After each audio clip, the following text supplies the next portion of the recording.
Là, on va évoluer où la région va compter de moins en moins, mais le vigneron, le terroir ou le climat précis va compter de plus en plus.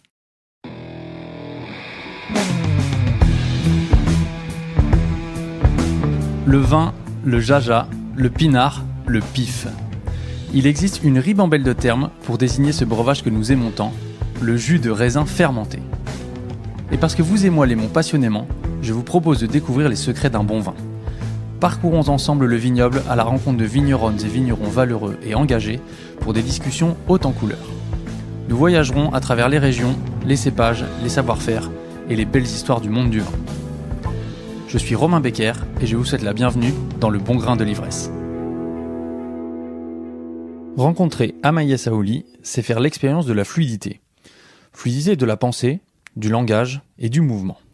Associer les trois, c'est obtenir une combinaison redoutable pour se mouvoir, comprendre, apprécier et partager les grands vins.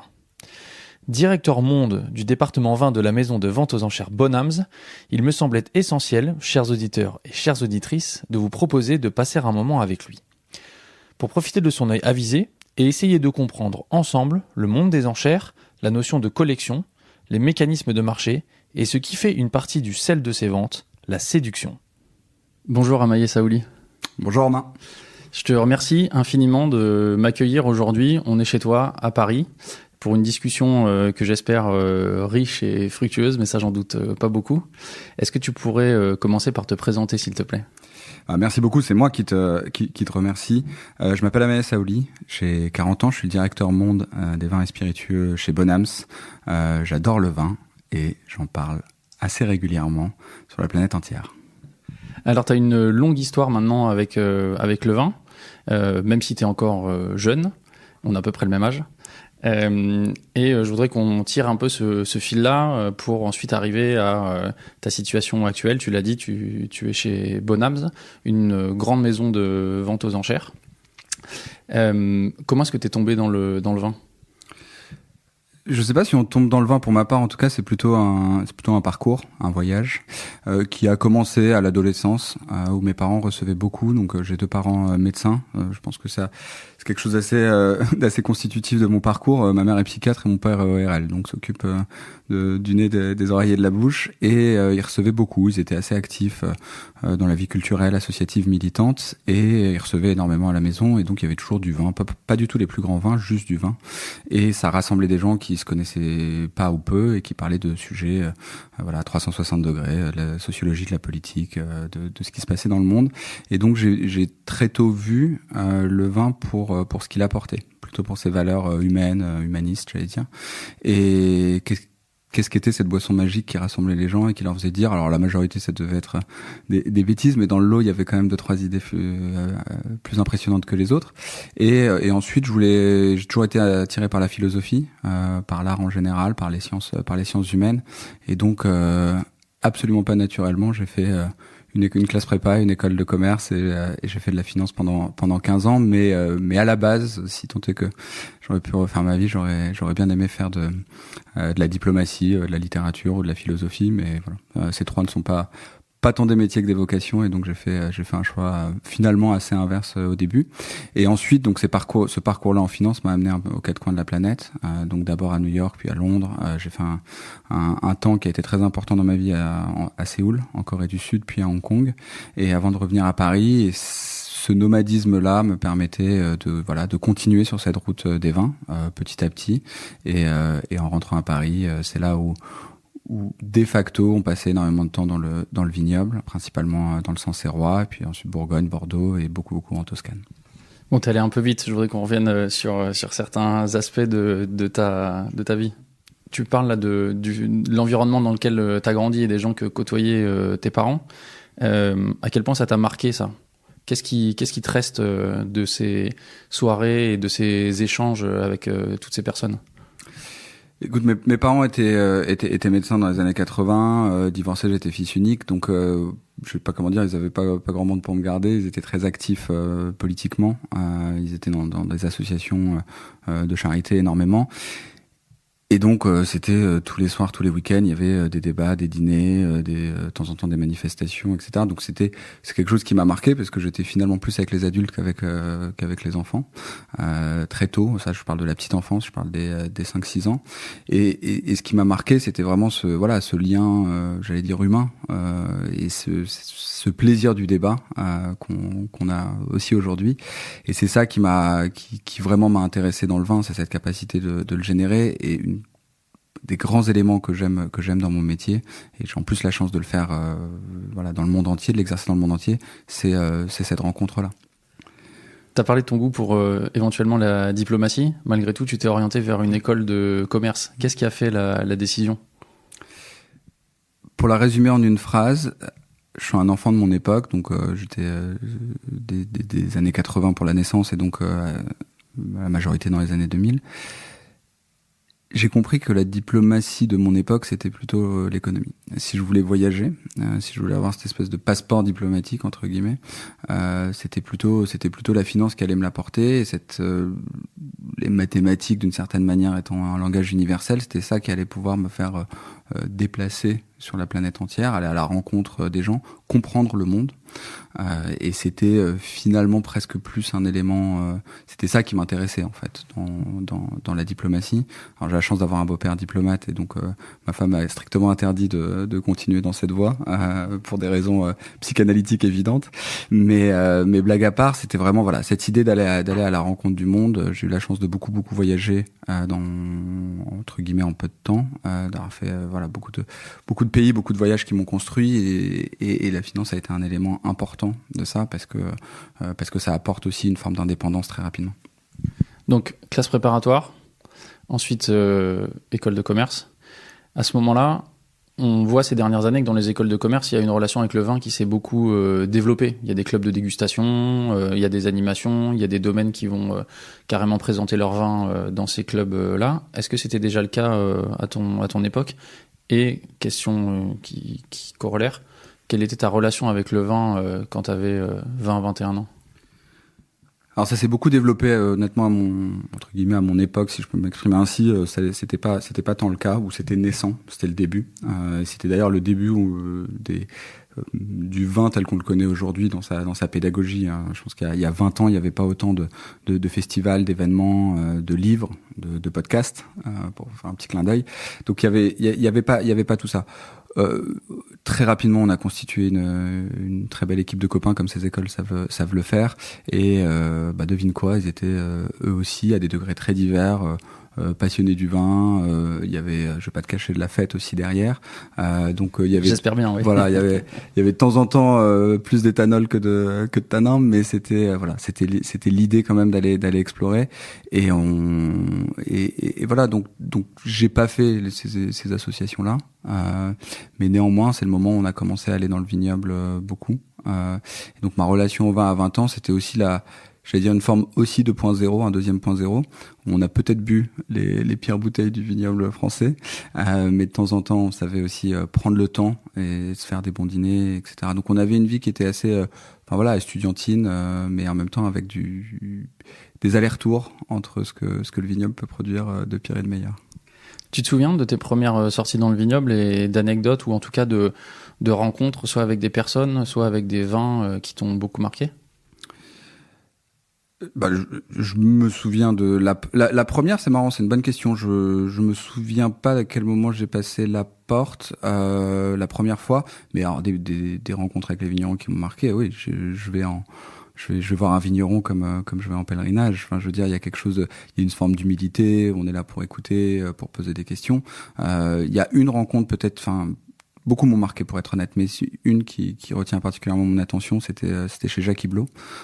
C'était pas du tout ma première vignoble, parce que c'était pendant le Covid, et donc c'était il y avait une interdiction d'aller voir les vignobles, et on était dans la région avec ma femme, on passe le voir, et il nous accueille pendant 3 heures.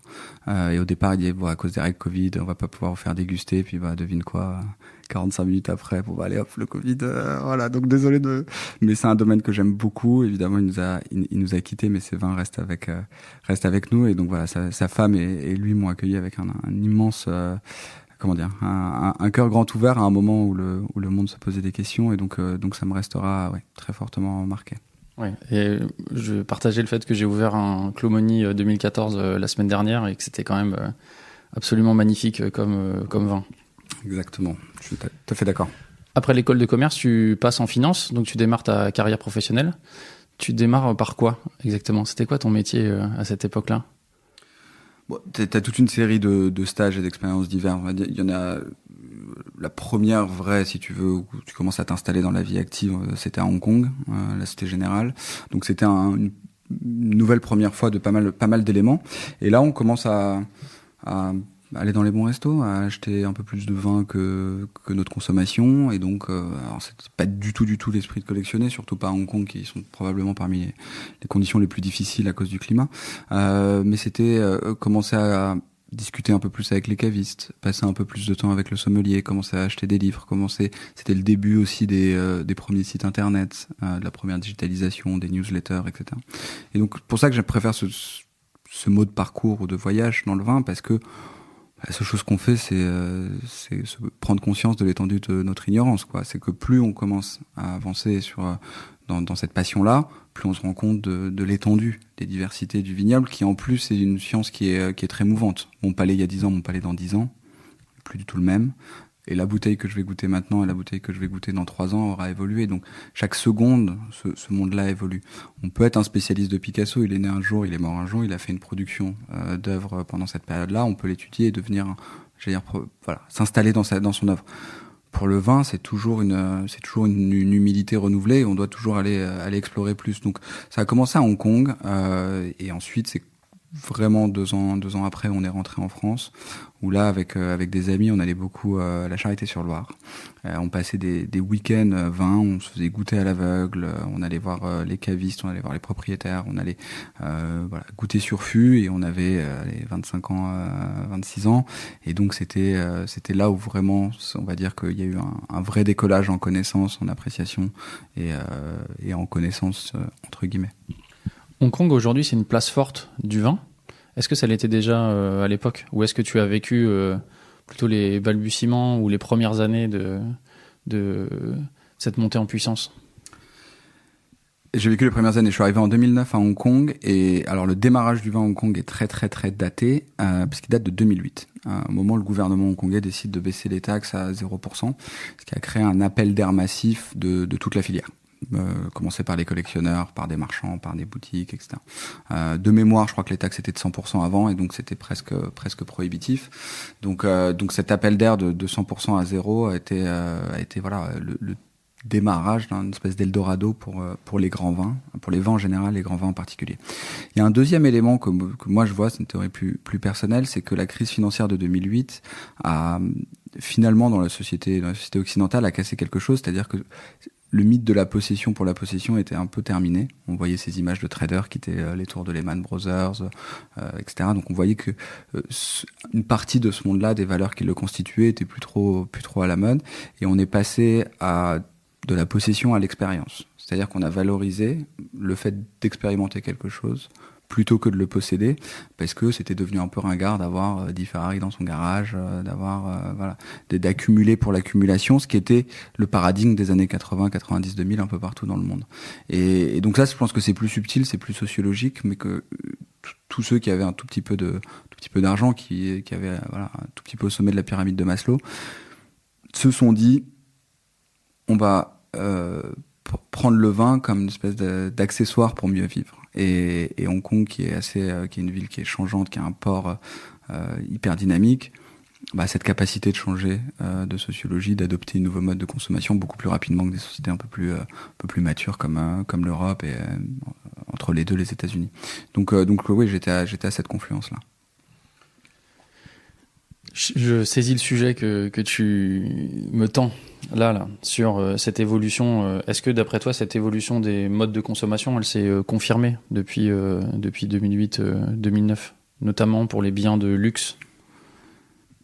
Alors je pense, pour les biens de luxe, je vais pas avoir la pédance de pouvoir parler de l'intégralité de l'industrie du luxe, mais pour les vins, je pense que oui, ouais. Pour les vins, je te confirme que toutes toutes les ventes que je fais souvent incluent des expériences, que les gens valorisent ça, que on voit des gens être capables de voyager, de traverser des continents pour le bien ou pour le mal, hein, mais traverser des continents pour vivre une expérience, pour vivre un dîner particulier. On voit les marques, les producteurs travailler cet aspect-là. Le nombre d'hospitality, de domaines, de restaurants, d'hôtels qui sont ouverts dans les vignobles pour le mieux depuis 20 ans est absolument incroyable. Le lien avec l'art est évident. Donc oui, je pense que l'expérience a été, le fait de valoriser plus l'expérience que la possession est quelque chose qui touche l'industrie entière.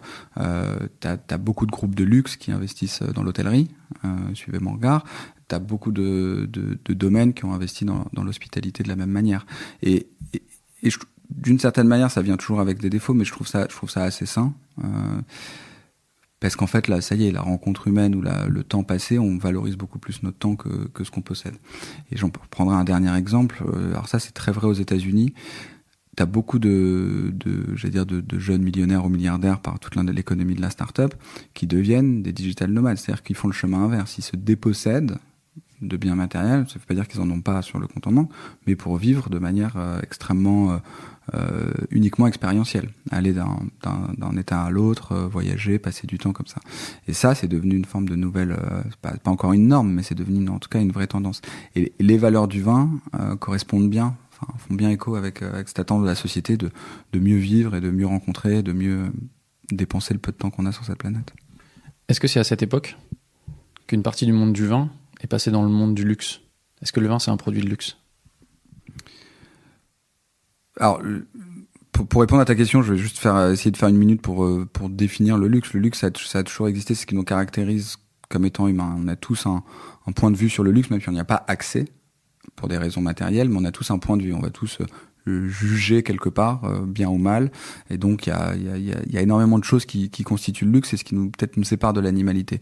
Au tout départ, le luxe, c'était la protection. C'était les châteaux, les renforts, etc. C'était parce qu'il fallait répondre à cette angoisse de se faire attaquer par son voisin. Et plus on va dire que la société s'est pacifiée, plus on est arrivé vers le luxe qui est un synonyme d'ostentation, de parure, des dorures, des choses qui brillent et qui voient. Donc en France surtout, ça a un côté très péjoratif, le luxe. Moi, je pense pas que le vin ait jamais été un produit de luxe. Il a pu être utilisé comme tel, mais qu'en tout cas, il n'a jamais été conçu comme tel, créé comme tel. Si tant est qu'il y a eu un mouvement, je pense que le vin est devenu un produit d'art. Je pense qu'on valorise des artistes. Le premier, pour moi, étant Henri Jaillet, qui a son corps défendant d'ailleurs, mais a été considéré comme un artiste. On signe une patte de quelqu'un avec un style, avec des choix forts, avec des choix stylistiques. Que ça a été utilisé, bah oui, on peut tout détourner de son usage premier, mais pour moi, c'est pas quelque chose de luxe.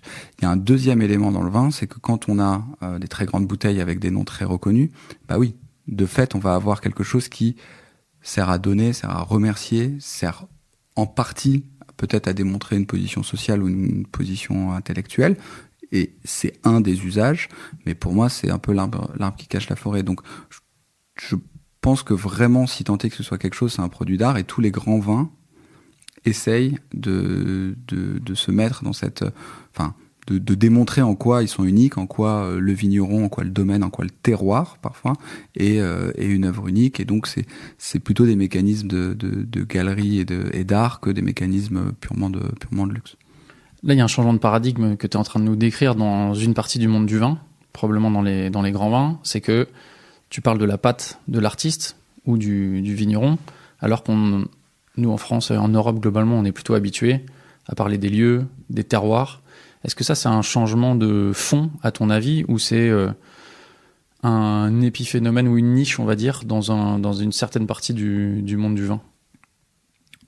C'est un rebalancement. Le vin a été promu et vendu effectivement sur la notion de terroir, de lieu. D'abord le pays, les vins de France plutôt que les vins de Slovaquie ou de Turquie, et ensuite à l'intérieur Bordeaux plutôt que le Languedoc, etc. Donc ça a été d'abord le terroir, et ensuite on a, par un effet tunnel, on a été à l'appellation, puis dans l'appellation on a créé les classements et ainsi de suite. Mais pendant très longtemps, l'homme qui faisait les vins était complètement anonymisé.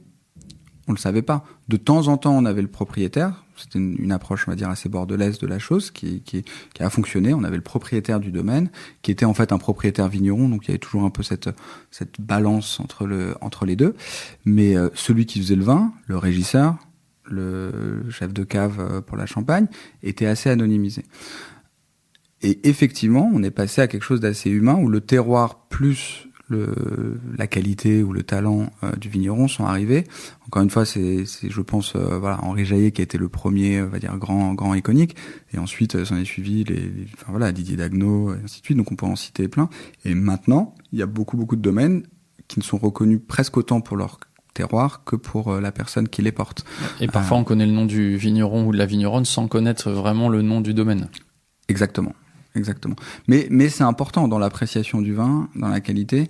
Le vigneron, ou l'éleveur d'ailleurs, hein, je pense, il y a le vigneron, puis pour la Bourgogne, il y a aussi cette notion d'élevage qui est extrêmement importante. C'est quelque chose de fondamental. Si on veut comprendre, si on veut apprécier le produit, c'est la rencontre du ciel, de la terre et des hommes. Et donc, à un moment donné, dans cette trinité, t'as la partie humaine. Ça fait 2 fois que tu cites le nom d'Henri Jayer.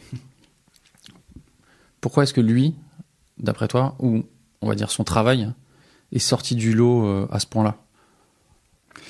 Pour 2 raisons. Une, je pense, qui dépend de lui, et une qui dépend pas de lui. Celle qui dépend de lui, c'est qu'il était iconoclaste et à contre-courant des pratiques de son époque. Vers le bien ou vers le mieux.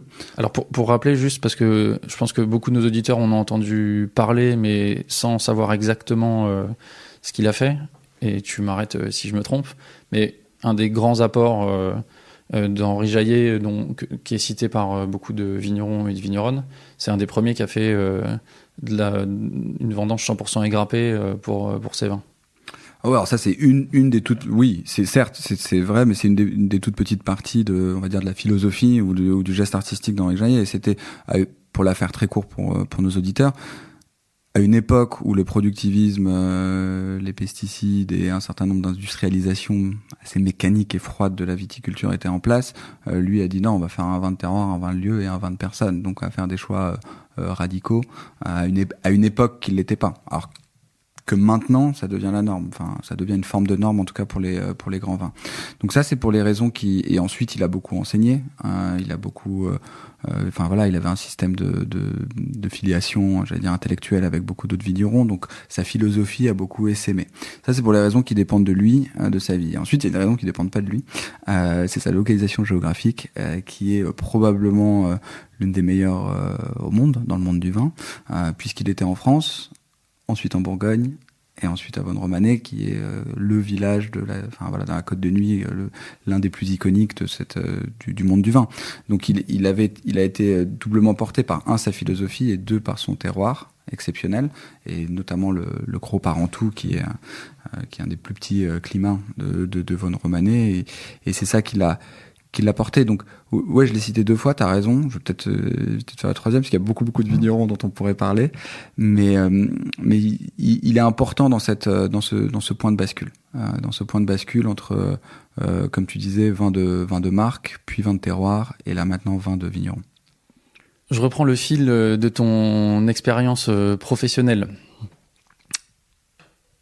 Tu passes du monde de la finance à Sotheby's. Tout le monde connaît, c'est une très grande maison de vente aux enchères à l'international. Et comme ça, je dirais que c'est une transition qui n'est pas si évidente que ça. Ça ressemble presque à une reconversion professionnelle. Comment ça s'est fait, cette transition-là ? Bah écoute, très bien, mais avec beaucoup de sueur. C'est effectivement, je suis pas du tout à l'aise avec le terme de reconversion. Je pense que c'en est pas une. Elle est plus impressionnante à l'extérieur qu'à l'intérieur.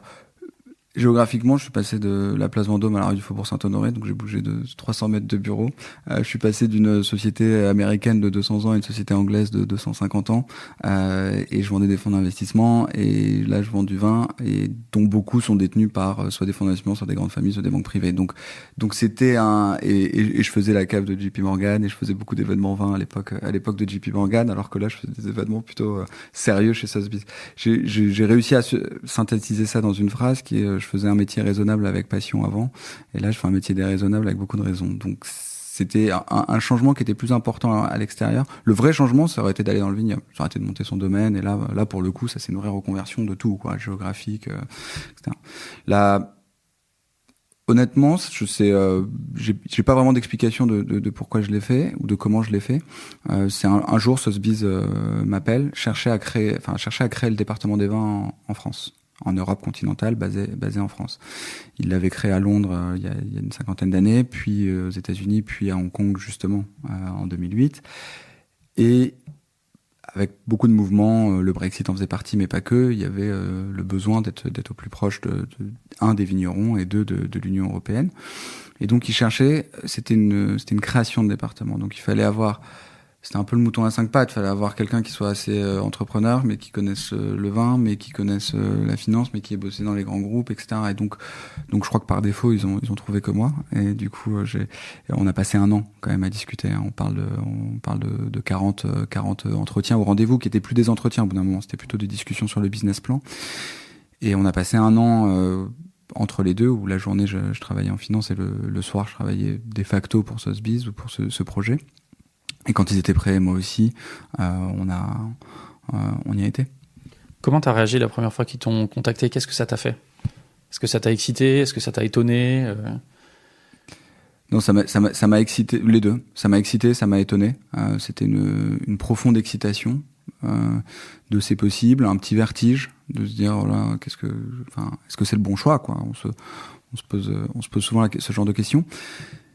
Et ensuite, comme il y a eu un processus d'1 an, en fait, c'était une gestation plus lente qu'un arrêt abrupt, quoi. C'est-à-dire que, voilà. Le problème, c'est que le premier jour arrivé chez Sotheby's, fallait réaliser tout ce qu'on avait dit. Donc, il y a quand même des réalités qui sont plus jolies sur un PowerPoint et plus dures à exécuter dans la réalité. Donc voilà. Donc, avec ce côté création et qui s'est bien passé, je crois. En plus, le premier jour, t'arrives et quelques semaines plus tard, il y a quand même un défi assez important ou une vente assez importante. Est-ce que tu peux nous en dire un peu plus, s'il te plaît? Écoute, j'arrive le 21 août avec le troisième dimanche de novembre, la vente des Hospices de Beaune, dont personne chez Sotheby's, à part peut-être une ou deux personnes, pardon, mais quasiment personne chez Sotheby's l'avait faite. J'avais aucune idée, donc on appelait ça en interne la montagne, qui était vraiment cette image de l'Himalaya, et on avait 3 mois pour organiser la plus grande vente de charité du monde du vin, la plus historique en plus. Et donc il y avait, ça a été plus qu'un marathon. C'est-à-dire qu'on arrivait dans des niveaux médicaux, quoi, et probablement médico-légaux. C'était jour et nuit, soirée, week-end pour une partie cœur de l'équipe. Donc t'avais Jamie Ritchie, t'avais Armand Fourré qui ont été des vrais architectes de cet événement-là. Et ensuite il y avait un groupe plus large d'une 50aine de personnes avec les opérations, avec le marketing, avec la direction générale. Et c'était absolument dingue à créer. Il y avait 18 événements partout dans le monde à coordonner, il y avait le catalogue à produire, il y avait les clients enregistrés, enfin bref, c'était une organisation titanesque, donc c'est pour ça qu'on l'a appelé la montagne. Et écoute, pour le plus petit millésime depuis 40 ans, qui était le millésime 2021, pardon, ça s'est à notre plus grand étonnement très très bien passé, et 2022 a été la plus grande vente de charité de l'histoire encore à ce jour, et j'espère que le record sera battu. Alors j'ai beaucoup de questions sur la vente des Hospices de Beaune. Ce que je comprends là, c'est que la vente des Hospices de Beaune, c'est pas simplement organiser une vente aux enchères à Beaune et taper avec le marteau pour vendre des fûts. Tu dis qu'il y a 18 événements en amont. Comment est-ce que ça, au-delà de la vente physique et numérique, parce que c'est aussi en ligne, qu'est-ce que tu fais avant ? Qu'est-ce qu'il y a à faire avant pour faire la promotion de cette vente et faire venir les acheteurs ? C'est en fait une vente aux enchères, c'est assez rigolo parce qu'effectivement on ne voit que ce qu'on voit, quoi. C'est comme un opéra, une pièce de théâtre. On voit que la représentation, on voit pas ce qu'il y a derrière. Donc ta question est très pertinente. C'est un des plus grands domaines de Bourgogne, les Hospices de Beaune. 60 hectares. Exactement. On se souvient, pour nos auditeurs et auditrices, de l'épisode avec Ludivine Griveaux, qui est toujours la régisseuse des Hospices de Beaune et qu'on salue. l'excellente régisseuse des Hospices de Beaune qui fait des vins extraordinaires qui sont certainement liés à sa personnalité qu'il est tout autant. Non, t'avais plusieurs enjeux. T'avais un enjeu de promotion, comme tu l'as dit, donc 18, et je crois qu'en 2022 on en avait fait 22 événements partout dans le monde. Donc tu dois envoyer des vins, tu dois coordonner les invitations, tu dois coordonner les lieux de Los Angeles à Tokyo, partout sur la planète. T'as la partie marketing, donc les photos, les vidéos. Les réseaux sociaux maintenant, t'as tous les clients, les stratégies commerciales. Donc tu vois, moi j'avais décidé d'aller contacter tous les cabinets d'avocats, les cabinets de conseil, toutes les grandes banques, j'avais contacté les compagnies aériennes pour qu'ils aient leur cuvée de charité, puisque l'intégralité de la vente est une vente de charité, avec leur nom, etc., pour sortir justement des achats classiques. T'avais toute la relation avec les grands négociants, qui sont une partie très très importante de la vente. Il y a toutes les grandes maisons, maison Bichot, Drouin, Févelé, qui sont des grands acteurs. T'as des éleveurs plus pointus comme Lucien Lemoine, qui sont très importants dans la vente. Donc il fallait faire de la pédagogie, expliquer. T'as la relation avec la presse pour créer un programme qui les intéresse, presse française, presse internationale, presse vin, presse généraliste. T'avais les liens avec l'État, parce que in fine, c'est un chèque qu'on fait au Trésor public, et c'est très bien pour l'hôpital de Beaune avec les hospices civils. T'as la pièce des présidents, qui est une espèce de sympathique bizarrerie au milieu de cette vente avec les célébrités et les associations caritatives. Donc c'est vraiment un programme d'un an. Moi, dans mon équipe, j'avais une personne qui n'était dédiée qu'à ça, qui était un chargé de projet, Armand Fourret, que je salue, et qui ne faisait que ça toute l'année, de faire de la coordination. Et encore une fois, le jour de l'événement, on parle de 50 personnes de présents. Donc c'est titanesque. Et j'ai oublié les opérations, j'ai oublié le câblage, j'ai oublié la retransmission sur BFM. Enfin, c'était une vraie organisation.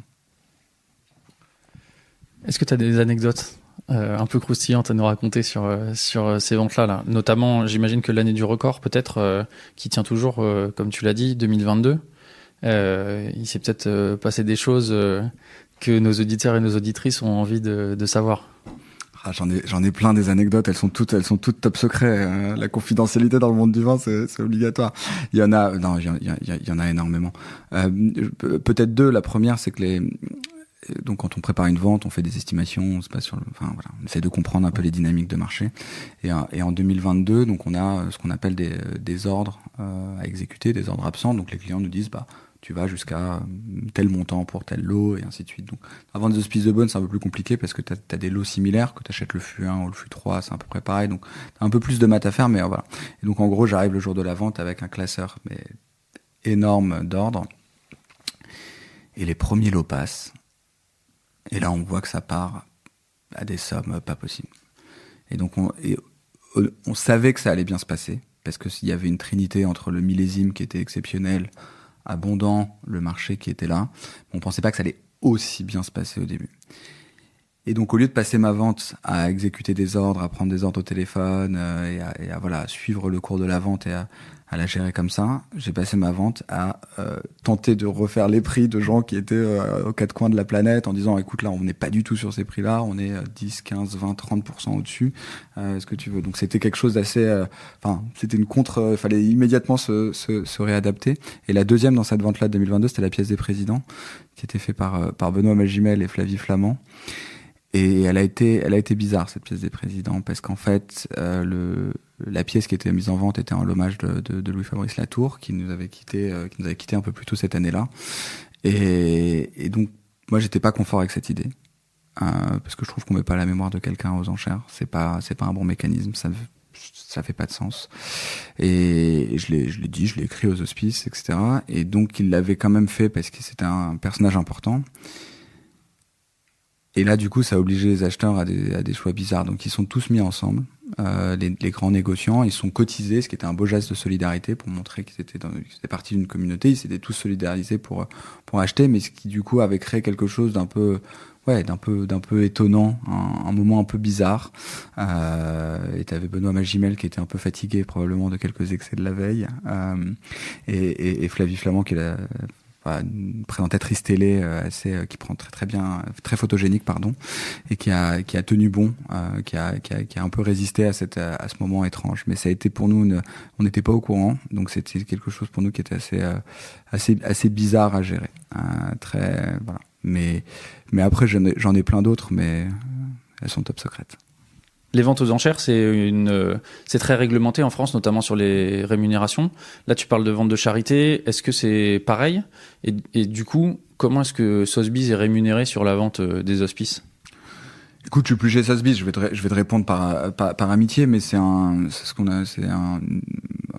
taux acheteur qui est réduit par rapport aux ventes classiques de mémoire qui est de 8%, et qui permet à la maison d'avoir tous les coûts, les investissements, les déplacements, voilà, le marketing, la promotion, la réception des clients, et donc voilà, donc c'est un taux qui va dire plus de moitié moins que le taux classique de vente plus classique. Le taux classique, c'est autour de 20%, c'est ça ? C'est plutôt autour de 24% chez grandes maisons anglo-saxonnes, ouais, 24 ou 25%, ça dépend, mais c'est plutôt dans ces eaux-là. Ouais. Donc 8% pour le travail et les investissements consentis, c'est une opération neutre dans le meilleur des cas, en gros. Il y a un bénéfice réduit, on va dire. Bah, c'est assez simple à comprendre. C'est des coûts fixes sur des quantités qu'on maîtrise pas. C'est la seule vente qui est sensible au millésime. 2021 de mémoire, c'était 300 lots, 300 pièces, 300 lots. En 2022, c'était 800. Donc voilà, et les coûts sont sensiblement les mêmes en fonction de ce qu'on fait entre l'un et l'autre. Donc finalement, un peu comme un vigneron, on a un risque millésime qui est très fort, comme l'institution elle-même. Donc voilà, donc je pense que net tous les ans, le fait que ça revienne fait que c'est une opération qui est marginalement positive. Mais encore une fois, je m'exprime avec des guillemets parce que j'étais directeur de cette vente en 21-22, mais je ne le suis plus. Tu as parlé des institutionnels qui sont acheteurs au moment de la vente des hospices, mais il y a aussi des amateurs de vin. Or, la vente des hospices, c'est une vente un petit peu particulière parce que c'est la vente du millésime en cours. Quand tu fais goûter les vins, est-ce que ça t'oblige à un effort de pédagogie particulier ? Et si oui, lequel ? Enfin, comment tu envisages les choses ? Il y a un double effort de pédagogie, en effet. Le premier, c'est avant l'événement, où on fait je dis on, mais je devrais dire Sotheby's, mais à l'époque, en tout cas, où on a fait des dégustations de millésimes anciens. Donc qui allait de l'appellation village au grand cru et qui allait géographiquement, qui couvrait une belle diversité de ce que les hospices ont à proposer. Et donc là, ça nous permet de parler de l'histoire, des climats, des cuvées, mais c'est des millésimes qui font partie de la cave des hospices et qui permettent d'avoir des vins finis, des vins prêts et de voir le rapport au temps de ces vins-là. Ça, c'est le premier point. Et le deuxième, c'est au moment de la vente, quelques jours avant, il y a des dégustations de vins en primeur qui sont principalement réservées aux professionnels, sauf une dégustation réservée aux grands acheteurs, aux acheteurs de Sotheby's identifiés, à ceux qui s'enregistrent. Et là, effectivement, il y a un effort de pédagogie. Alors, les vins sont plus ou moins prêts en fonction du millésime. Il y a des millésimes où ils se goûtent très facilement, de manière assez intuitive, et il y en a d'autres où il y a besoin d'une pédagogie. Très honnêtement, il y a une femme fantastique à la tête de ce domaine-là qui s'appelle Ludivine Griveaux, et qui le fait extrêmement bien. À l'époque, je travaillais avec quelqu'un que j'aime beaucoup aussi, qui est un grand ami qui s'appelle Jasper Morris, qui est Master of Wine et qui a écrit Inside Burgundy, qui est probablement la Bible des vins de Bourgogne. Et qui ratisse le vignoble bourguignon toute l'année, qui est probablement un des plus fins connaisseurs de la région dans le monde. Exactement. Donc lui aussi fait des tasting notes, écrivait beaucoup. On avait une production à l'écrit qui permettait de guider les clients. Et donc voilà. Donc quand on arrivait à la dégustation en primeur, c'était peut-être une validation ou une espèce de comparaison entre deux climats assez proches, à Volnay, à Pommard par exemple. Et voilà. Mais oui, c'est assez intéressant en Bourgogne d'avoir cette capacité-là de goûter un millésime en primeur. Je crois que c'est la seule qui est semi-publique. Après, sinon, faut avoir des amis dans le vignoble. Il n'y a pas d'institutionnalisation de cette campagne primeur. Ça avait l'air de te plaire chez Sotheby's. Moi, je vois ton visage, donc je peux dire ça, mais le sourire, ça s'entend aussi dans les podcasts. Malgré tout, tu as changé de maison. Tu es passé chez Bonhams, maison dans laquelle tu es toujours aujourd'hui, qui est une maison peut-être un petit peu moins connue en France. En tout cas, il me semble que la notoriété est moins importante. Dans les grandes maisons étrangères, on connaît surtout Sotheby's et Christie's. Malgré tout, c'est une maison qui est, je dirais, équivalente en termes d'ancienneté et de diversité de ventes proposées. Pourquoi est-ce que tu as changé ? Alors, j'ai changé parce que le CEO de l'époque, qui est parti, qui s'appelle Bruno Vinciguerra, m'a fait passer un coup de fil par une agence en me disant, voilà, on a identifié les vins spiritueux comme une priorité stratégique. Et on commence par le commencement, c'est-à-dire à chercher un directeur monde pour cette aventure-là. Dans les lignes, il m'a dit, écoute, tu auras probablement proche de la carte blanche pour construire un département. Ce à quoi je lui ai répondu, merci pour la confiance, ça me touche, ça me flatte, mais c'est pas l'homme que vous achetez, c'est le plan, donc laissez-moi 10 jours pour pour réfléchir à une proposition sur Bonhams, sur comment je conduirais ce département des vins, et si vous acceptez cette proposition, je serais ravi de l'exécuter. Et c'est exactement ce qui s'est passé. Et un rendez-vous d'une heure s'est transformé en 4 heures de discussion avec lui. Et à la fin, on s'est serré dans la main. Donc j'y étais pour l'aventure de la construction, pour le côté mondial, et pour la confiance qu'il me faisait dans voilà. J'adore construire des choses, des aventures, et donc c'était la plateforme Idoine. Chez Sotheby's, j'ai passé un temps excellent. J'ai rencontré des gens formidables, et j'ai adoré. C'est pas comme si on avait construit ce qu'on a dû faire, mais voilà, j'avais atteint une forme de plateau alors que là on me proposait une ascension. Il n'y avait pas d'autres possibilités de développement chez Sotheby's, ou alors est-ce que c'est une époque où tu étais plus attiré justement par la création? Alors effectivement, les 2 années à la tête du département en Europe, c'était de la création pure. On a fait la première vente de Maceto, on a créé une vente de charité avec Mouton Rothschild, on avait fait des opérations avec l'abbaye de Cîteaux, donc tous les mois, c'était la boîte à idées qui s'ouvrait et on y va, etc. Donc il y avait les ventes régulières, que celles que tout le monde peut imaginer connaître, mais il y avait une formidable énergie, une boîte à idées dingue qui, par nature, c'est un peu tari au bout d'un certain moment. Donc quand on m'appelle au bon moment, quand on me vendange ni avant ni après, et on me dit est-ce que tu veux continuer cette excitation de la création, je dis ouais, bien sûr. Après, Bonhams, c'est effectivement bien moins connu en France particulièrement. C'est moins vrai en Angleterre ou aux États-Unis ou dans des pays anglo-saxons, mais en France ça l'est, parce que pendant très longtemps ils avaient un bureau de représentation plutôt qu'une salle de vente. Ils se sont installés en tant que salle de vente que très récemment. Ils avaient un département phare qui était celui des voitures anciennes, qui était ce pourquoi ils étaient connus, mais l'Europe était pas le cœur du marché. Ils ont à peu près la même histoire, ces 3 grandes maisons, en tout cas, Christie's, Sotheby's et Bonhams. C'est des maisons anglaises qui ont plus de 230 ans pour les 3 d'entre elles. Et Sotheby's et Christie's s'étaient focusés sur une partie du marché qui était on va dire le sommet, donc les parties les plus visibles, l'art, alors que Bonhams a fait exactement l'inverse, a fait un maillage géographique, donc on est la maison de vente avec le plus de représentation dans le monde et avec le plus de catégories. Donc quand les 2 autres maisons ont une stratégie payante, je veux dire, j'ai aucun jugement, mais qui était sur le sommet, Bonhams c'était plutôt sur la transversalité des offres et des propositions. Et donc ça colle bien au vin, parce qu'ils se focusaient sur des lots qui étaient à moins d'1 ou 2 millions d'euros, et donc ça correspond au vin, puisqu'il y a très peu de lots qui dépassent ça, ce qui peut-être un peu plus difficile pour l'art contemporain ou d'autres catégories, mais encore que. Donc voilà, c'est un peu une place sur le marché qui en France en tout cas fait que il y a tout un travail. Et ensuite, le propriétaire de Bonhams, à partir de 2018, s'est lancé dans une série d'acquisitions de maisons de vente qui localement avaient des marques très fortes. Donc en France, c'est Cornette de Saint-Cyr. Après, des noms qui vont pas parler à nos auditeurs, mais peut-être aux plus intéressés d'entre eux par les enchères, mais Brun Rasmussen à Copenhague, Bukowski en Suède, Skinner aux États-Unis, Butterfield en Californie. Et tout ça, c'est des maisons qui avaient parfois même des positions quasiment de monopole ou de semi-monopole naturel dans ce genre de pays. Et donc ça fait partie de ce qu'on appelle le réseau, ce qui est le Bonhams Network. Donc c'est assez intéressant pour la construction d'avoir ce réseau-là, ce maillage géographique territorial et par catégorie. Je vais être sûr d'avoir bien compris. Tu me dis si je suis à l'ouest. Quand t'es arrivé, il n'y avait pas de département vin. C'est un peu une originalité pour une maison si diverse. Comment ça se fait que c'était pas encore lancé dans cette catégorie-là alors que Sotheby's et Christie's le faisaient déjà? Alors, non, c'est marrant que tu me poses cette question-là. Non, il y avait un département des vins qui a été fondé en 97 par un Master of Wine qui s'appelle toujours Richard Harvey, et qui avait eu, à l'époque où les enchères étaient une espèce de rendez-vous très agréable à Londres, de gentlemen et d'amateurs et de collectionneurs, était dans le marché et proposait des ventes intéressantes avec justement une expertise que lui apportait qui était très forte.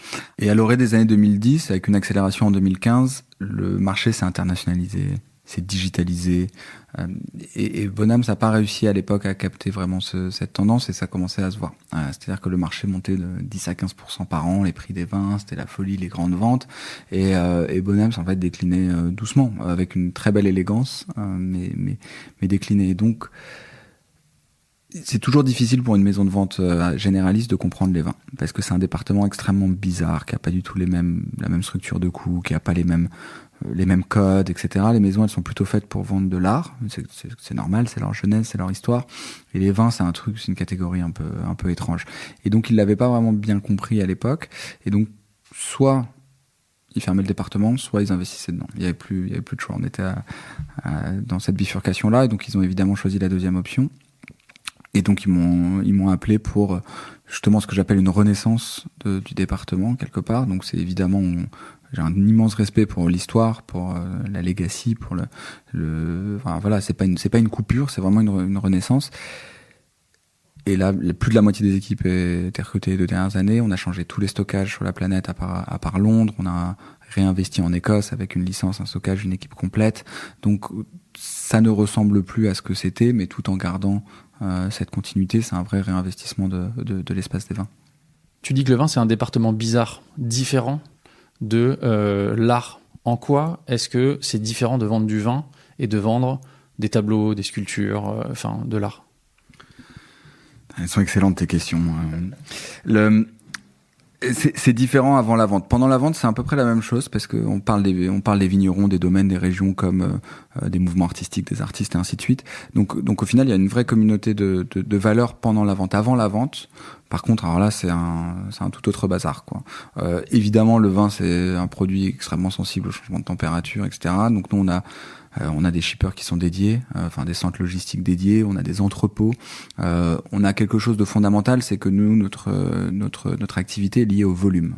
Même si on cherche la valeur, on va chercher les plus grandes valeurs ou les plus grands noms du domaine, du vignoble, pardon, on a quand même besoin d'un certain volume. Une vente de vin, c'est 400, 500 lots. Une vente d'art, certaines, c'est genre 30 lots, 40 lots pour finalement presque les plus grandes d'entre elles.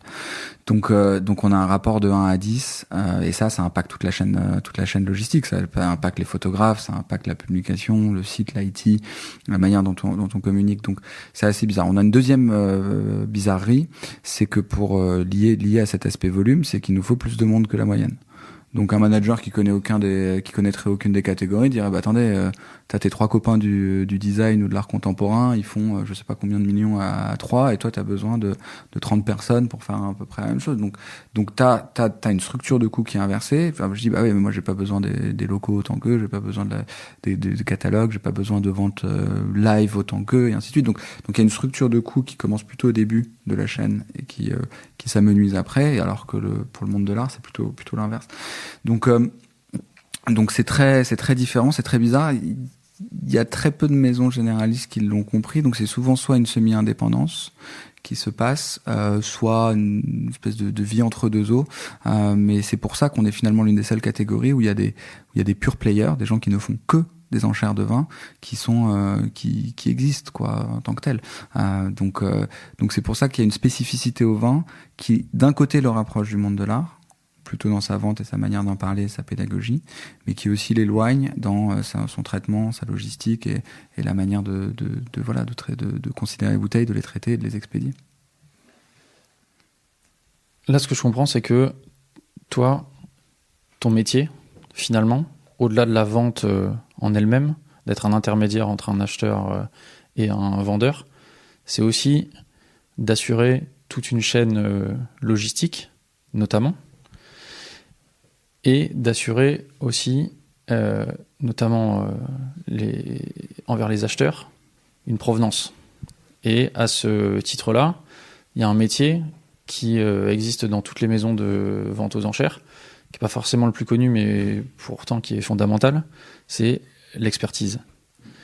Toi, tu travailles avec des experts. C'est quoi leur boulot exactement? L'expertise, c'est le mot-clé.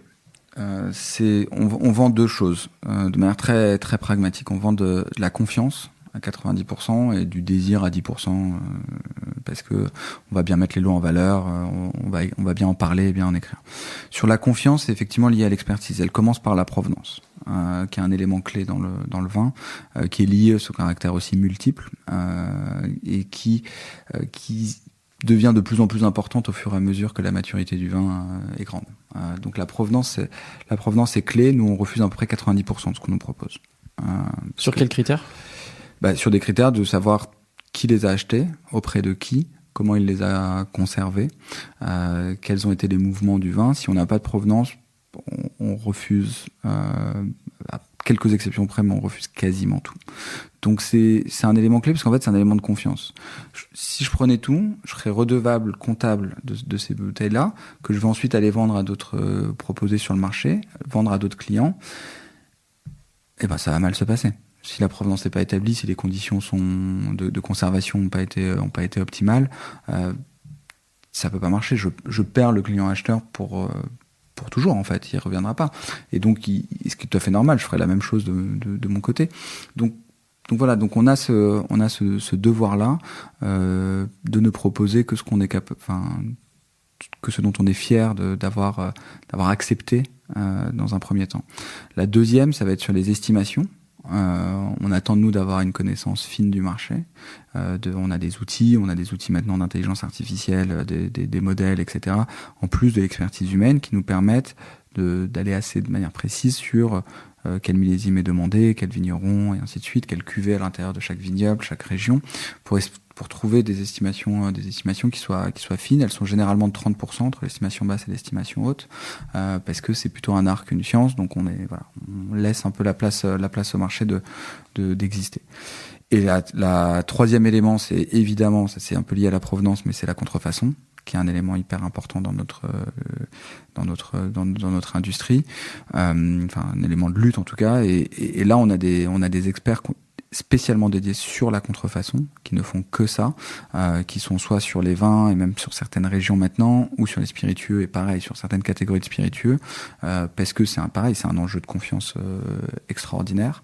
Et le dernier élément, comme tu l'as cité, c'est effectivement sur l'expérience client qu'on souhaite le plus possible être sans défaut. L'expérience pour celui qui nous confie les vins, et après la vente pour celui qui les reçoit.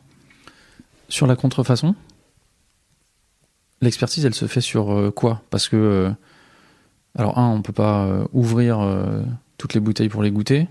Et deux, quand bien même on ouvrirait toutes les bouteilles pour les goûter, c'est très difficile pour n'importe quel dégustateur de dire ça, c'est bien la Romanée Conti 89, je peux le certifier, quoi. Donc, sur quels critères tu détectes un faux? Est-ce que ça vous est déjà arrivé alors j'imagine que vous pouvez pas certifier que c'est un faux, mais en tout cas vous dites là on a trop de doutes, donc ça on prend pas, quoi. Alors déjà, si on a des doutes, on n'a pas de doute. Si on a des doutes, c'est que c'est non.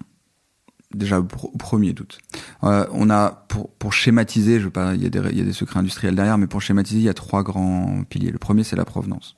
Quand quelqu'un a été acheté au domaine, qui a toutes les factures, qu'il a reçues chez lui, que l'histoire tient la route, que il y a toutes les preuves que c'est bon, ça veut pas dire que tout est bon, mais c'est le premier filtre. Donc déjà, quand tu t'intéresses qu'à ce genre de collection-là, t'as déjà un peu gagné, si tu veux, une première petite bataille contre ce fléau-là qui nous touche tous.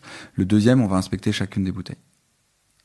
Une par une, on va regarder les étiquettes. Donc pour les grands domaines, il y a des petits éléments qui nous permettent de le voir.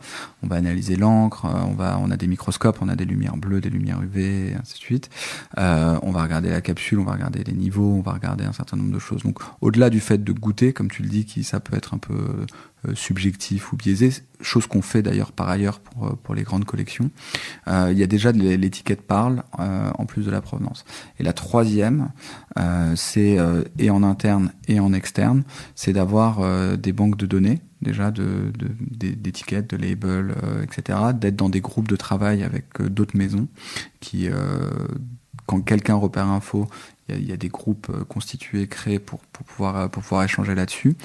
Et on a donc ces experts supplémentaires-là qui, eux, ont encore des moyens technologiques additionnels pour aller regarder, certifier que, si tant est qu'on ait un infime doute, le retirer. Et il y a un petit dernier élément, c'est de collaborer avec les domaines. Alors, ça dépend d'eux. Mais c'est de poser des questions. Là, on est vraiment sur des très très très grosses bouteilles ou des très grosses collections, et c'est d'aller vérifier avec eux un certain nombre de points. Donc ces 3 filtres permettent d'éviter ou de tacler ce sujet-là qui est immense pour nous, parce que c'est un enjeu de confiance. Encore une fois, la seule chose qu'on propose sur le marché, et ce pourquoi on est rémunéré, c'est cette confiance-là. À partir du moment où elle est plus là, il y a plus de marché, puisqu'on n'a pas la capacité de faire les vins ou les spiritueux qu'on vend, et même les goûter, comme tu dis, on mettrait beaucoup de guillemets sur la route de l'humilité. Donc vraiment, cette confiance-là, c'est ce qui nous cheville au cœur. T'as dit que ton boulot, c'était 90% de confiance et 10% de désir. Comment est-ce que tu suscites le désir chez les acheteurs, et comment est-ce que tu convaincs les acheteurs de venir chez toi plutôt que chez le concurrent?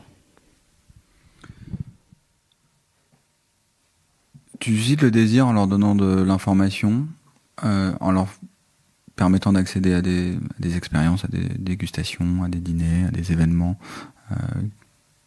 auprès desquels ils n'auraient pas forcément accès si c'était pas toi, et en leur présentant les vins. En fait, quand quelqu'un apprend quelque chose, ça génère de l'endorphine, donc ça leur donne du plaisir. Et donc voilà, en présentant les vins par respect pour celui qui les a confiés, par respect pour le vigneron, on a les meilleurs appareils photo du marché, ça coûte une fortune, donc c'est complètement déraisonnable financièrement, mais par contre c'est très raisonnable si tu veux présenter tes vins de la meilleure manière. On travaille sur les lumières, on travaille sur les catalogues, sur la manière dont ils sont présentés, encore une fois par double respect pour celui qui nous les a confiés et pour le vigneron.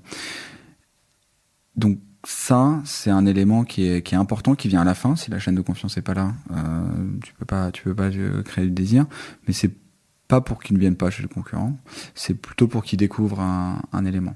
Quand on fait la vente avec Ornellaia, les Vendémiaire des Artista, on fait 4 événements partout sur la planète. On a fait la même chose avec Delamain, on a fait la même chose avec la maison Delaunay en Bourgogne.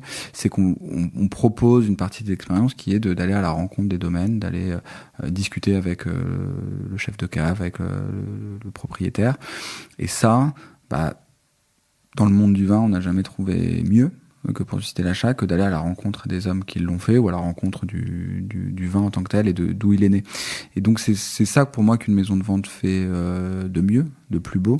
C'est soit de parler des vins, soit de parler de la collection. Là on met en vente sur près de 8 mois l'une des plus grandes caves françaises de l'hostellerie Jérôme, du chef Bruno Cirino, qui l'a constitué avec sa femme Marion. On parle de 40 ans de vie de restaurateur. Ils ont pris aucune journée de vacances en 40 ans. Alors bon, ils habitent dans les montagnes à Monaco, donc peut-être qu'il y a un air de vacances méditerranéen assez régulièrement, mais ce que je veux dire, c'est en parlant de cette vie-là, en parlant de leur vie de gastronome, de chef, d'amateur de vin, là on va susciter le désir éventuel d'aller avoir une partie de cette cave, une partie de cette âme qui est incluse dans ces bouteilles. Donc c'est comme ça qu'on suscite le désir. Et ensuite on fait pas mal de partenariats internes avec mes amis des voitures, avec mes amis des montres, avec mes amis de l'art contemporain, pour essayer de créer des ponts. On a fait des dégustations de vin avec l'influence maritime, et pendant ce temps-là mes collègues des montres parlaient des montres de plongée et des grandes montres qui résistent à la pression. Donc on peut faire des thèmes plus ou moins sympas, rigolo, profond, historique, intellectuel, pour pouvoir susciter un peu, plutôt que du désir, c'est plutôt de l'intérêt. Le storytelling, c'est important dans les ventes? Raconter des histoires, c'est important pour l'histoire de l'humanité, quoi. On est qu'histoire et souvenirs. Je suis milliardaire en souvenirs, et c'est ça qui m'importe dans la vie. Et je pense que c'est ce qui nous fait vivre. Le storytelling, parce que tu as utilisé l'anglicisme, est parfois un peu connoté comme espèce de marketing vieux jeu. C'était pas forcément mon intention, mais oui, c'est vrai. Non, mais c'est ma réponse. Mais par contre, raconter l'histoire, la vraie histoire d'un d'un vin, d'un vignoble ou d'un propriétaire qui l'a gardé, ça je trouve ça important. Ouais. Et ça m'intéresse plus d'avoir une bouteille de la cave de l'hostellerie Jérôme parce que je sais d'où elle vient, comment elle a été choisie, sélectionnée et gardée, plutôt que exactement la même bouteille, tu pourrais dire, mais qui vient de n'importe où ou d'un déstockage. Donc oui, je pense qu'on est qu'histoire, si je suis honnête avec toi, et je pense que c'est ce qui nous motive, ce qui nous fait un peu nous dépasser, nous lever le matin, et voilà, pour le vin en tout cas c'est clé, parce que indépendamment des enchères et de Bonhams, quand tu achètes une bouteille de vin un peu sympa, t'achètes l'histoire.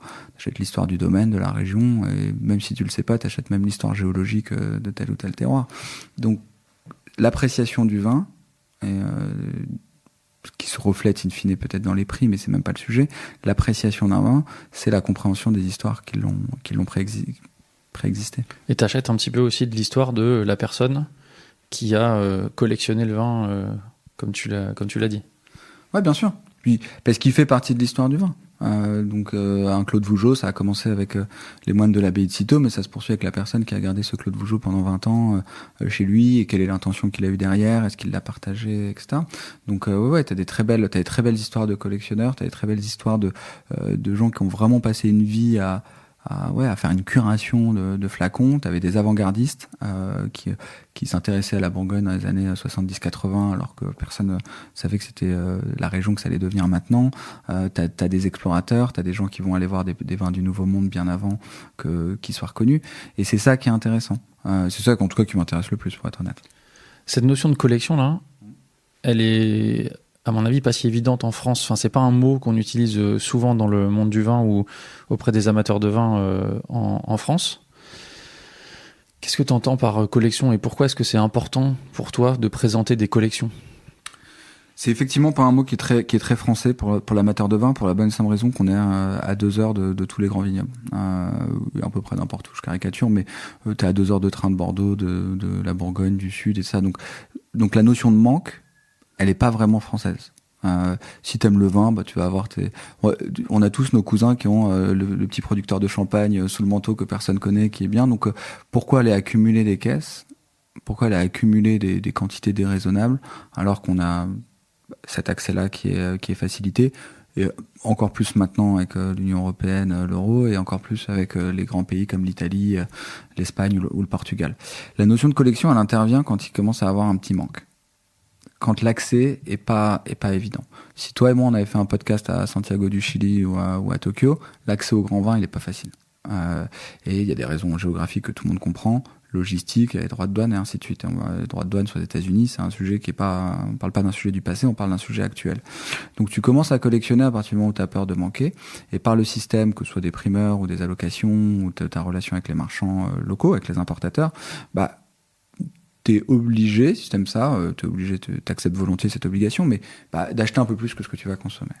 Et donc tu vas devenir un peu précis, tu vas un peu rechercher, tu vas un peu faire ton travail, chose que en France t'as moins besoin de faire, parce que finalement c'est plus la diversité qui va nous intéresser. Je préfère aller découvrir des régions que je connais pas, je préfère aller me challenger tout le temps, je préfère aller voir des nouveaux vignerons et ainsi de suite. Si j'avais été la même personne à 10 000 km du vignoble, là j'aurais certainement eu une approche différente, parce que j'aurais eu ce sentiment de manque. Et c'est quelque chose qui est difficile à comprendre pour les Français, qui vont voir, on va dire que les travers de ça, les prix, l'accumulation, l'investissement, qui vont projeter des choses assez plutôt négatif, parce que pour une bonne raison aussi, parce qu'ils se sentent un peu dépossédés, surtout des plus grands noms, qui eux sont appréciés sur une échelle mondiale et pas que française. Et donc voilà, les plus grands collectionneurs en Europe, c'était les Belges, parce qu'eux, maintenant avec l'Union européenne c'est tombé, mais avant t'avais une frontière, t'avais une douane, t'avais pas la même monnaie, et ainsi de suite. Donc il fallait qu'ils collectionnent des quantités assez importantes, dont ils allaient profiter lors de leur dîner. Et une fois que ça s'est tombé, il y a de moins en moins de collectionneurs en Belgique. Il y a autant d'amateurs, mais moins de collectionneurs. Ils achètent quand même pour garder. Et ça me rappelle une anecdote, ça, il y a quelques années, quand on enregistrait avec Eddie Faller, Domaine Weinbach, en Alsace. Il a finalement, c'était au mois de juillet, et donc il a des gens qui viennent en camping-car, des Belges et des Hollandais, qui s'arrêtent, qui dégustent, qui achètent 12 caisses, et qui repartent avec, ils vont en garder, ils vont en boire pendant l'année. En France, on est très peu à faire ça, finalement, en tout cas dans de telles quantités. C'est exactement ça, et c'est marrant que tu racontes cette anecdote-là. La constitution des caves belges, elle s'est beaucoup faite sur l'A6. Hein. Et d'ailleurs, l'A6 est la route des vignobles, et d'ailleurs qui est l'ancienne route romaine. Enfin voilà, donc fallait qu'il y ait des vignes part et d'autre. Donc dès que tu sors de Paris, qui d'ailleurs était entouré de vignes dans son histoire, mais tu vas de Chablis à Marseille, il y a que des vignes à droite et à gauche. Et les Belges faisaient ça, les Belges, les Hollandais, les Allemands faisaient ça avec l'Italie. Ils repartaient avec la Toscane et du Piémont. Mais eux, et bien sûr, c'était quelque chose de très très ancré. Ouais. Tout à l'heure, t'as pas répondu à ma question. T'as escamoté un peu ma question sur le plan. Alors je la repose. Tu nous as dit un peu plus tôt. On n'achète pas un homme, on achète un plan. C'est quoi le plan que tu as vendu à Bonhams ? Dans les grandes lignes, c'est d'être le département le plus de confiance du marché. Pas le plus gros. Je leur ai dit exactement dans ces termes au début, pensant que la taille ou la notion de rentabilité viendrait naturellement si le premier objectif était rempli. Donc c'était de bien bosser. Comme un restaurant étoilé qui voudrait être pas le plus gros restaurant, pas le plus rentable, juste proposer la meilleure offre. Et c'était ça le plan. Et ensuite, il se décline. Une fois que tu as dit ça c'est la grande idée, la grande vision. Et il se décline dans des ramifications plus techniques, plus opérationnelles. Donc ça commence par recruter tous les talents de l'industrie, rajeunir l'équipe, avoir un certain nombre d'éléments nouveaux, donc des gens qui viennent avec des idées, des innovations. Donc on a recruté 15 personnes en 1 an et demi partout sur la planète. C'est de changer toute la chaîne logistique pour être sûr que les clients aient la meilleure expérience. On est encore en cours de construction de ça. C'est de trouver des efficiences un peu partout pour que l'éventail se mettre en place plus vite pour qu'on ait plus de temps pour être avec les clients. C'est de faire un énorme focus sur la charité, qui est très important pour moi et dans le monde du vin. Et c'est de faire des partenariats avec les domaines. Ça, si tu veux, c'est les grandes lignes du plan et sa réalisation, on va dire, concrète. Et c'est ce qui a, je pense, permis de faire, là, tu vois, on est en croissance de 100% sur 1 an, on triple en 3 ans, mais c'est pas, je dis pas ces chiffres-là pour frimer ou quoi, c'était pas ce qu'on cherchait. C'était la conséquence de ce qu'on cherchait. Ce qu'on cherchait, c'était de bien travailler avec les bonnes personnes, avec un grand cœur et des nuits courtes. Et parce qu'on fait ça comme ça, la conséquence est que ça fonctionne bien. Mais il faut pas inverser les choses. Et dans le monde du vin, c'est souvent pas. Parfois, ça peut être confondu, inversé ou mélangé. Mais les plus grands vignerons, les plus grands noms, ce que tu veux, bar, sommelier, domaine, c'est d'abord la passion qui prime, l'intégrité.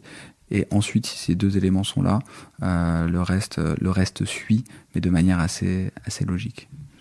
Comment est-ce que tu structures tes ventes ? Je parle pas d'organisation terre à terre là, mais quel type de vente tu proposes au cours de l'année ?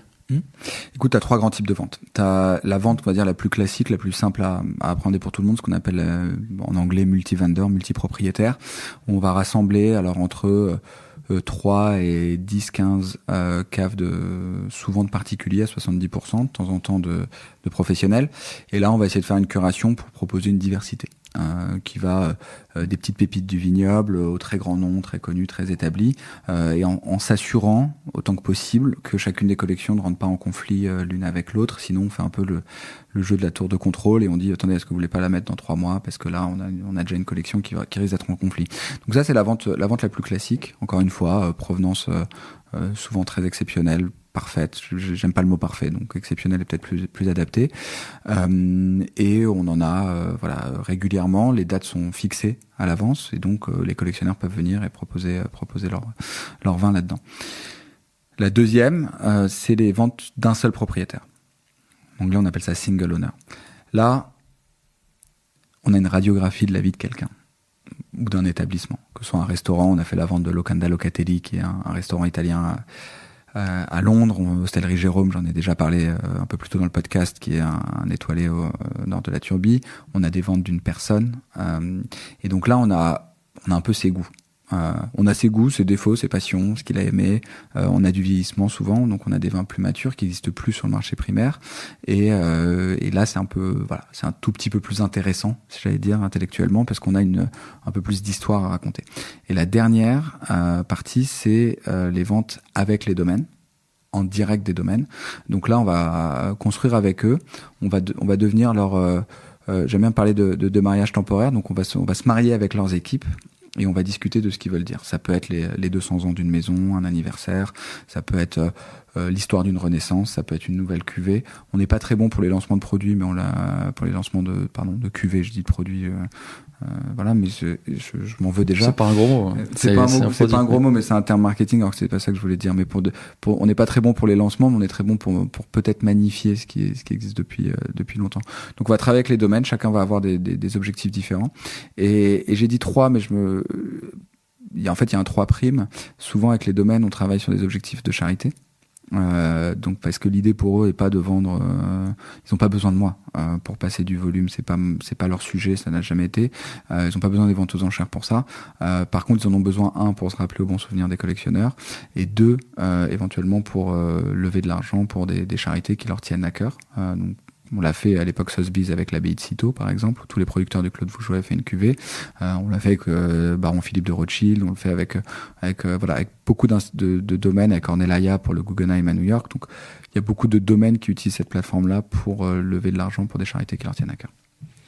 Est-ce que pour les ventes de charité, tu constates que cette dimension de bonnes œuvres, ça incite, ou en tout cas les acheteurs à payer davantage pour les vins?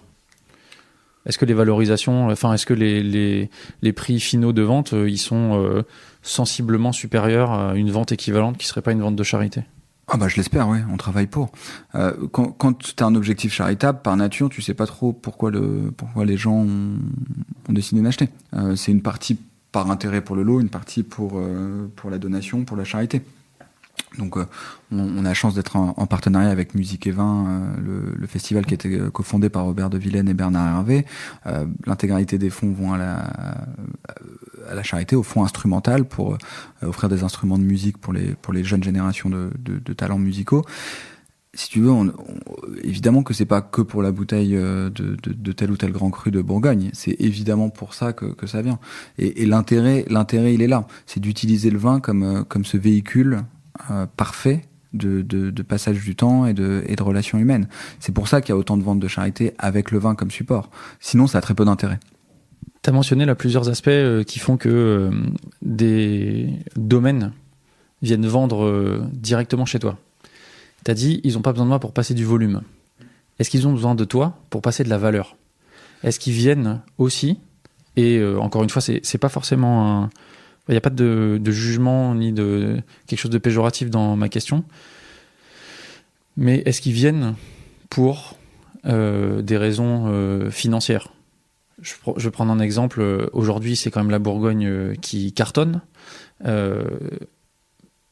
Est-ce que un domaine, il a intérêt à venir vendre ses vins chez toi pour augmenter sa marge?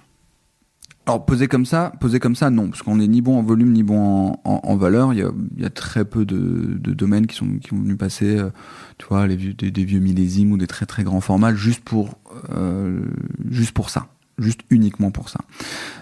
Là où par contre j'espère qu'on crée de la valeur, donc c'est cette capacité d'aller présenter un domaine sur une échelle vraiment mondiale. Ce que le vigneron n'a déjà pas le temps de faire, n'a pas les compétences, n'a pas la qualité.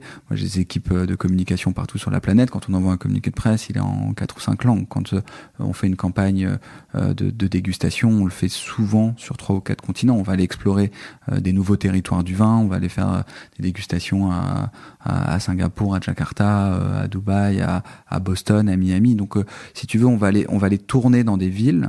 On va aller rencontrer des gens que le vigneron n'aurait pas pu rencontrer, peut-être, en tout cas, on ne le saura jamais, mais sans nous. Donc en fait, on fait un coup de projecteur sur un domaine pendant un temps donné, qui culmine avec la vente aux enchères, qui donc sert comme un marqueur dans le temps. Il y a une date de fin à ce programme-là, et c'est ça qui crée l'intérêt. Donc, j'espère qu'on ajoute de la valeur en répandant une histoire bien plus largement que ce que le domaine aurait pu faire lui-même. Et j'allais dire en la magnifiant, mais dans le bon sens du terme, tu vois. Ça veut dire que le fait qu'un domaine passe chez Bonhams ou ailleurs, peu importe, mais bon, vous êtes probablement les meilleurs pour rendre les domaines désirables. Est-ce que non, mais est-ce que c'est justement un outil pour augmenter la désirabilité d'un domaine et in fine peut-être un domaine pour mieux valoriser ses vins? In fine, oui, mais parce que le métier de vigneron est tellement dur, quelle que soit sa taille, que évidemment j'espère, j'en sais rien, peut-être que y a des gens qui ont des esprits bizarrement faits, mais qui soient désirables, oui.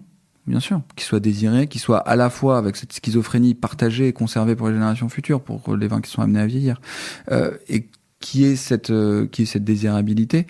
Mais cette désirabilité, elle n'est pas de quelque chose de factice qu'on pourrait créer. On pourra absolument rien créer. J'ai plein de contre-exemples justement de domaines ou de producteurs à qui je dis non parce que l'histoire est pas assez là. Parce qu'ils sont pas à un moment de marché où je leur dis écoutez, je vais faire un mauvais travail.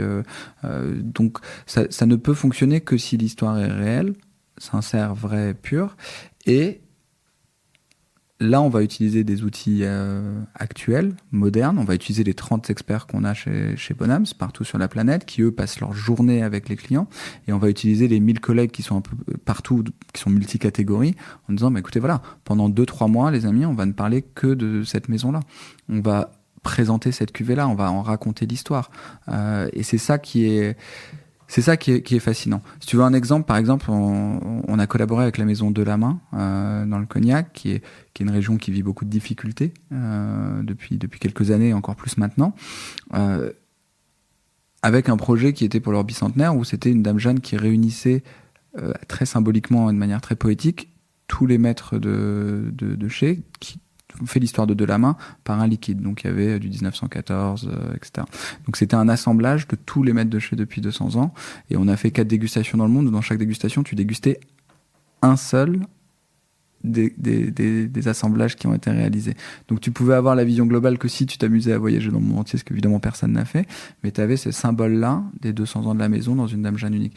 Et ces histoires-là, qui sont intéressantes à raconter. Et oui, j'espère qu'on renforce la désirabilité des domaines et la désirabilité du vignoble, la désirabilité in fine pour les grands vins et les grands spiritueux, oui.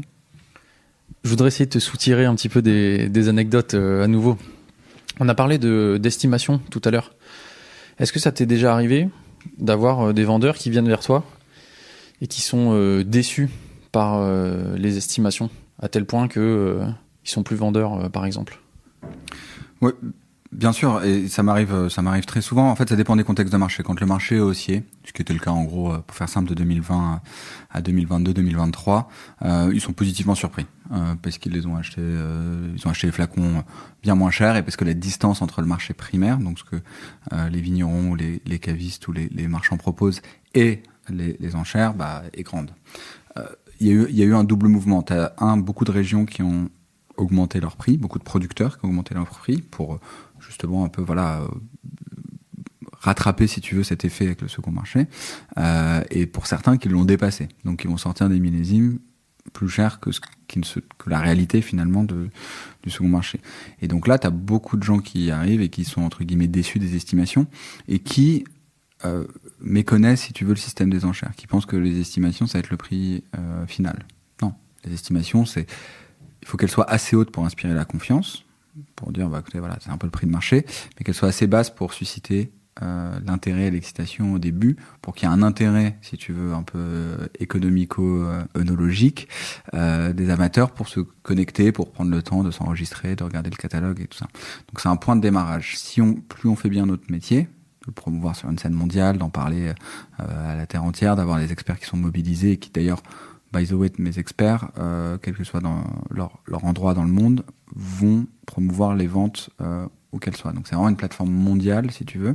Et c'est ça qui permet d'atteindre un certain prix, mais c'est plutôt le prix final qui nous intéresse que si tu veux, que les estimations en tant que telles. Mais pour celui qui nous confie les vins, oui, t'as de plus en plus, si tu veux, des déceptions. On a de plus en plus parler, convaincre et faire de la pédagogie sur la manière dont on les construit, quels sont les éléments qu'on prend pour avoir cette vue-là, voilà, qui est encore une fois le cœur de notre expertise, mais oui, ça arrive plus souvent qu'on ne le croit.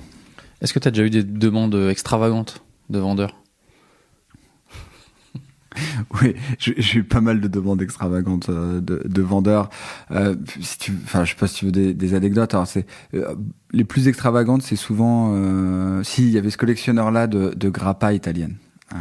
Qui est quand même un peu c'est pointu. C'est déjà. pointu, voilà, exactement. C'est pointu et qui s'était mis en tête pendant 30 ans de faire une collection de grappa. Objectivement assez impressionnante, hein, ça aurait pu faire l'objet. Et donc voilà, pas qu'on se creuse la tête en se disant attends, on va écrire un livre, on va prendre un consultant spécialisé sur la grappa, parce que je vais pas te mentir, mes connaissances en grappa sont souvent après quelques Chianti et quelques Piémont, tu vois, donc elles sont quand même assez limitées, voilà, modestes. Et je me suis dit, mais comment on va s'en sortir de ce truc-là? Intéressant, parce qu'il y avait une vraie histoire derrière, et voilà, un petit musée de la grappa. Et lui, il en voulait, je sais pas combien, 1 million, quoi. Il disait, c'est pas 1 million. Enfin, il était fixé sur ce chiffre-là. Je me dis, putain, c'est... Déjà, 1, j'en sais pas grand-chose. 2, je vais étudier. 3, ça me paraît très loin d'une possibilité.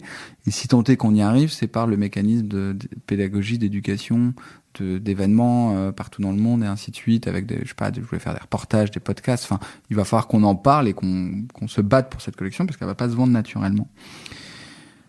Il était fixé sur ce prix d'1 million. On a rien fait, hein, mais lui était intéressant. Les autres un peu folies, c'est souvent des gens qui ont constitué de manière assez psychanalytique des verticales ou des horizontales.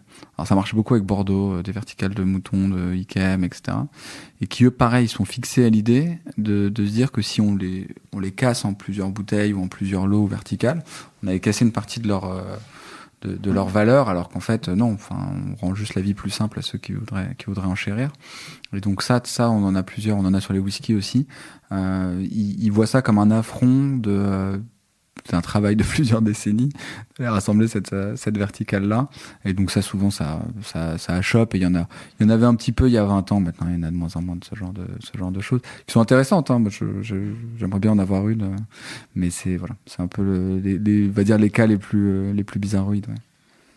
Et est-ce que tu as des acheteurs extrêmement fidèles et extrêmement dépensiers, en particulier chez Bonhams, vraiment qui participent à beaucoup de ventes, dépensent beaucoup d'argent, et donc qui sont devenus des gens que tu croises, recroises, et avec qui nécessairement, puisque tu es un ambassadeur des différentes ventes, tu as noué des relations?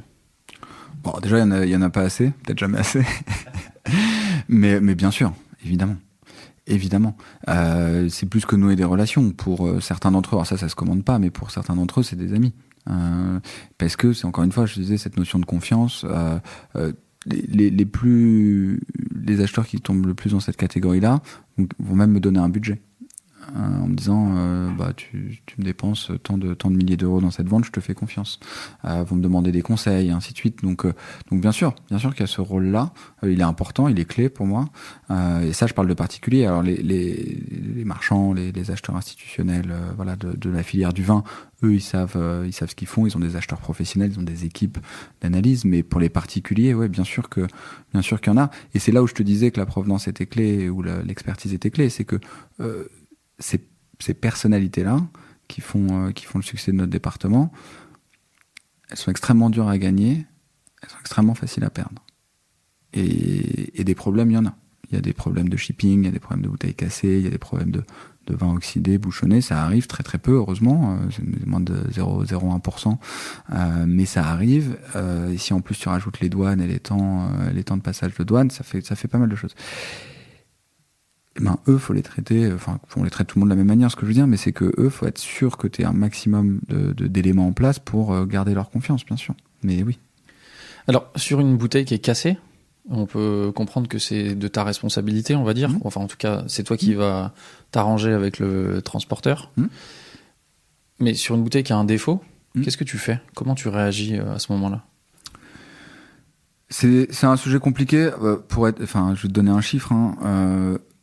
Sur 15 000 lots vendus, on a eu deux réclamations en 1 an. Donc c'est minime. C'est minime. Honnêtement, il y a des producteurs qui sont très consistants, donc on sait qu'il y en a d'autres qui sont très inconsistants. Tu vas acheter une caisse de 6, tu vas avoir quasiment 6 vins différents, surtout s'il y a un peu de maturité. La seule réponse qu'on a à donner, c'est qu'on reprend les bouteilles à vertu pédagogique pour l'interne, à l'intérieur de l'équipe. Si on pense que vraiment, on a fait tout notre travail, on regarde nos dossiers de provenance, d'où ça vient, et ainsi de suite, on se dit, ok, bon, s'il en a consommé 2 sur 6, on lui reprend 4 sur 6, ou l'intégralité de la caisse. Mais en fait, on essaye de rendre son voyage, si tu veux, chez nous, assez facile. Et voilà, après, c'est comme dans le monde du vin, c'est comme un sommelier qui te servirait une bouteille bouchonnée, tu vois. Est-ce que c'est le vrai goût du vin? Est-ce que c'est comme ça qu'il devrait être? Est-ce qu'on est, tu vois, certains d'entre nous sont sensibles à certains défauts. Parfois, on prend certains défauts pour des qualités. Il y a une partie subjective, mais qui est inhérente au vin. Donc, généralement, si tu me demandes mon avis, moi, c'est, allez, next, quoi. Et c'est normal, je trouve ça important. Donc, vous remboursez? Ouais. Question très terre à terre. Je sais pas si je la garderai, on verra, mais tu rembourses à quelle valeur? À la valeur d'adjudication ou à la valeur, est-ce que tu rembourses ta marge? Non, l'intégralité de la valeur payée. Ok. Non, on est si tu veux, on est la seule industrie du monde du vin qui est transparente. À part peut-être les primaires. On est la seule où, de manière officielle, institutionnelle et publique, tu connais le prix de départ et tu connais nos marges qui sont les commissions acheteurs de 24%. Donc, si tu veux, on est très tranquille avec la transparence. Hein. On est très très tranquille avec ce concept-là. On parle de prix, on parle d'adjudication, marché primaire, marché secondaire. Il y a un mot qu'on n'a pas encore prononcé et qui est dans la tête de tous les auditeurs et les auditrices qui écoutent ce podcast, c'est le mot de spéculation, qui a une connotation négative, au moins en France. Est-ce que les enchères, ça participe à la spéculation, à l'augmentation générale des prix, et à faire que sur des régions comme la Bourgogne aujourd'hui, il y ait des vins qui deviennent inaccessibles pour les amateurs de vin, enfin pour certains amateurs de vin? Alors, je vais scinder ta question en deux. 1, sur la spéculation, 2, sur le rôle des enchères, si ça te convient.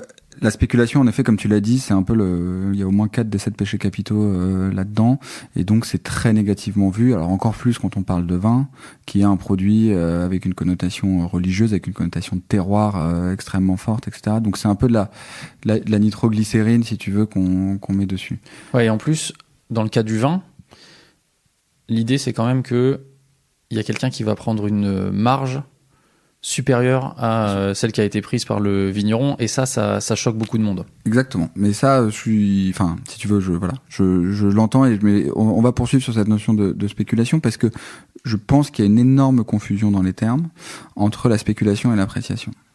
La spéculation, c'est une action, c'est une méthode, si tu veux, c'est d'acheter maintenant quelque chose que tu penses que tu vas revendre plus cher plus tard. D'accord. Tous ceux qui ont essayé de faire ça dans le vin, personne n'a réussi. Parce que intrinsèquement, tu peux spéculer sur des valeurs, on va dire, financières. Et tu vois, je suis peut-être bien placé pour en parler, ayant fait 15 ans de finance et travaillant dans le vin maintenant. Parce que avec ton téléphone, tu peux acheter une action ou une obligation comme ça en quelques clics à un coût virtuellement neutre, voire même zéro. Donc tu peux faire l'aller-retour avec une belle oisiveté, acheter le lundi une action d'une société, la revendre le vendredi et empocher la marge. Même si on pourrait arguer que tu as fait quelque chose et que tu apportes la liquidité au marché, même minime. Mais passons sur ce truc-là, c'est vrai qu'il y a une notion de paresse et de gain facile.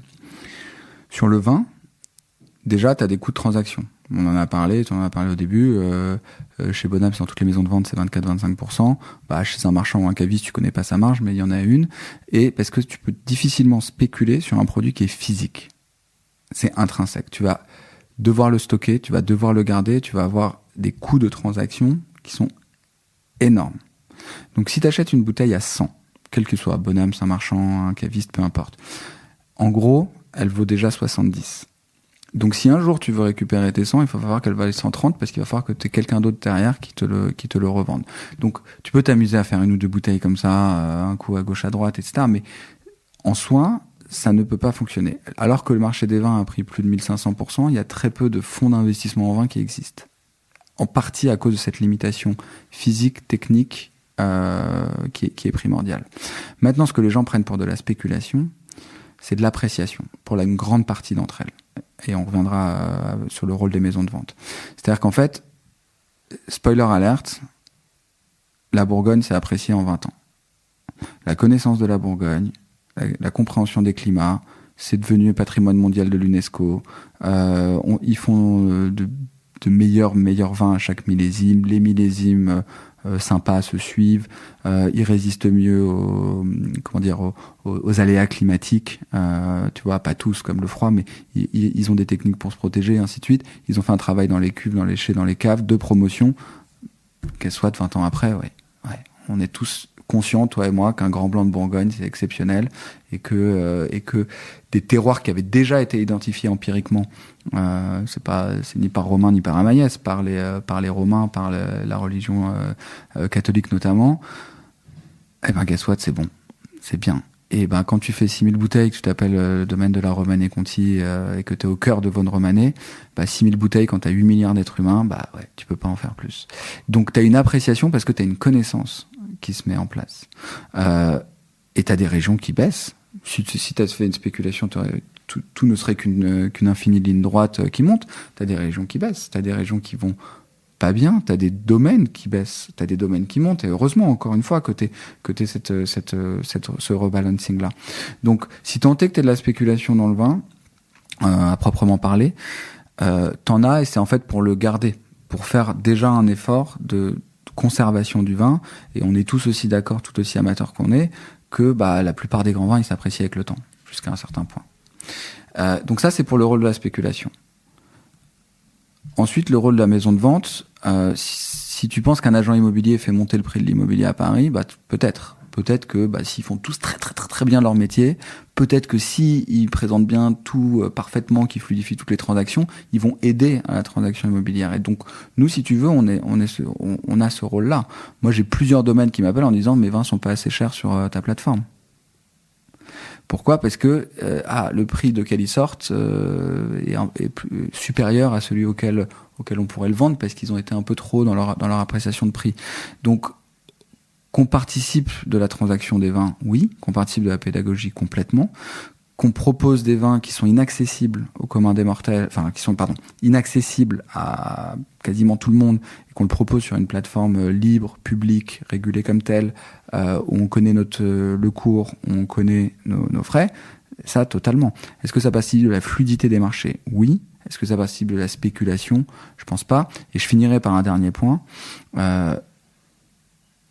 C'est difficile de définir les grands vins. Il y a ma grande amie Pauline Vicard, cofondatrice d'Areni, qui passe des séminaires passionnants entiers à essayer de définir cette notion-là. Mais admettons que les grands vins, on estime que c'est à peu près 5 milliards par an en marché. En valeur. En valeur. Les enchères, c'est 1%, c'est 10% des transactions de ce marché-là. Honnêtement, si 10% de transactions, et combien même elles seraient hyper actives et tout, ont très peu, si ce n'est aucune influence sur les 90% restants. Donc on est un outil de fluidité, mais on n'est certainement pas un outil qui permettrait de faire des gains rapides, et ce qui est la définition de la spéculation.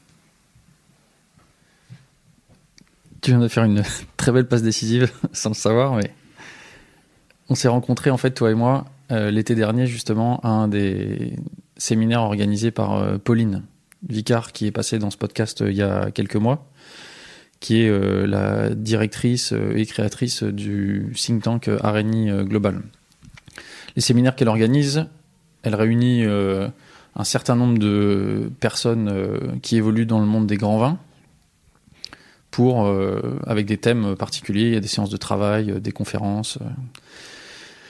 Toi, tu évolues dans le monde des grands vins, et aujourd'hui, le monde du vin, en général, traverse une crise assez importante, notamment à cause de la déconsommation, ou en tout cas de la baisse de la consommation dans beaucoup de pays.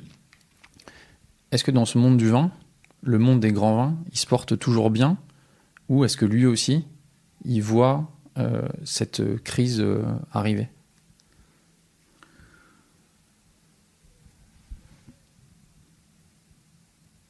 Bon, en effet, on s'est rencontrés lors d'un séminaire de recherche organisé par Areni. Bon, moi, je te connaissais bien avant. Enfin, en tout cas, je connaissais ta voix. Hein. J'avais une admiration pour ce podcast depuis très longtemps. Sur la notion de crise des grands vins, elle est multifactorielle. On parle de la déconsommation, on peut parler des échanges, des échanges internationaux, des droits de douane, des goûts qui évoluent, du rapport à l'alcool, du rapport au sucre, des questions de santé, etc. Donc il y a plein de facteurs qui font qu'en fait le monde du vin est en mouvement. Je suis effectivement dans une petite partie du marché, comme tu l'as dit, qui sont les très grands vins.